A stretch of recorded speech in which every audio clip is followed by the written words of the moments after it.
ఇక ఇప్పుడు మన ముందు ఉన్నటువంటి ప్రశ్న ఏమిటి అంటే, మనం ఈ పూజ చేసేటువంటి మందిరంలో, పూజా మందిరంలో విగ్రహాలు పెట్టుకోవచ్చా?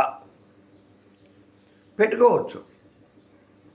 విగ్రహాలు పెట్టుకోవడానికి ఏ రకమైనటువంటి అభ్యంతరం కూడా లేదు.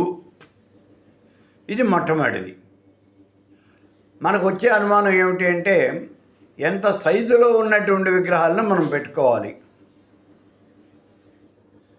ఇక్కడ మనం గుర్తించాల్సిన విషయం ఏమంటే, మనది ఇల్లు దేవాలయం కాదు. ఈ మాట మర్చిపోవద్దు. వెంకటేశ్వర స్వామి వారి దేవాలయంలో తిరుపతిలో ఆయనది 6 అడుగుల విగ్రహం ఉంది.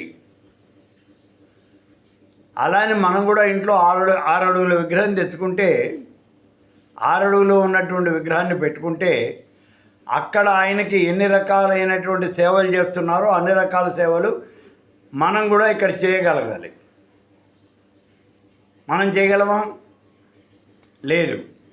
కాబట్టి అందంగా ఉంటాయేనో, ఇంకో కారణం చేతనం పెద్ద పెద్ద విగ్రహాలు తెచ్చి ఇంట్లో పెట్టుకోవద్దు.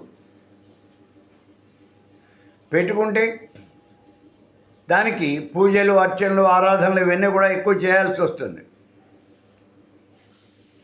నానుడి ఏమిటి అంటే, విగ్రహం పెద్దదైన దగ్గర నుంచి దానికి చేసే క్రతువు కూడా ఎక్కువగా ఉండాలి అనేది నానుడి.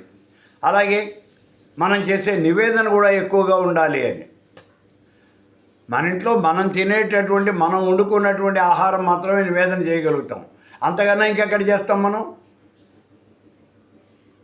కాబట్టి ఆ విగ్రహాన్ని చిన్న సైజులో విగ్రహం తెచ్చుకోవటమే మనకి సుఖం. ఎట్టి పరిస్థితుల్లోనూ 9-10 అంగుళాలకు మించినటువంటి విగ్రహాన్ని పూజా మందిరంలో పెట్టద్దు. మీకు అంతగా కావాలి అనుకుంటే 3 అంగుళాలు 4 అంగుళాలు ఉన్నటువంటి విగ్రహాన్ని మాత్రమే మీరు పూజా మందిరంలో పెట్టుకోండి. అంతకు మించిన విగ్రహాన్ని పెట్టుకోవద్దు. అసలు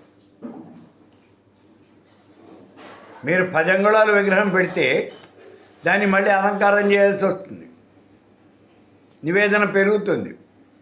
ఇదంతా మనం చేయలేము. చెప్పాను కదా, మంది ఇల్లు. కాబట్టి గృహంలో అంత పెద్ద పెద్ద విగ్రహాలు మనం పెట్టుకోవద్దు.